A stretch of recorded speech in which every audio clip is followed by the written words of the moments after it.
Dubayda Five Guys'dan tutmuş McDonald's'a kimi yeyilən yeməklərin hər birinin qiymətləri və dadları haqqında fikirlərimizi qeyd edəcəyik. Aralarında sizin də yoxladığınız məhsullar varsa, rəydə fikirlərinizi bizimlə bölüşə bilərsiniz. İlk növbədə o məşhur Five Guys'dan danışmaq istəyirəm. Bir cheeseburgerin qiyməti 25 manatdır. İçərisinə başqa ingrediyentlər də əlavə etmək mümkündür. Amma qardaşım düşünürdü ki, bu qiymətə görə dadı o qədər də möhtəşəm deyil.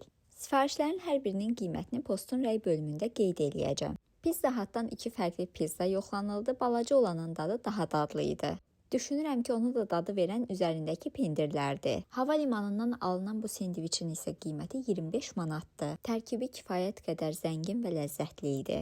Yeməmişdən öncə desəniz isidirlər, pendirlər əriyəndə lap dadlı olur. Burada McDonald's'ın da təamlarının dadına baxıldı. Demək olar ki, bizdəkindən fərqli olaraq burada ətlər daha dadlı idi. Əsas məsələ isə tətbiq vasitəsilə alanda menyuları daha uyğun qiymətə almaq mümkündür.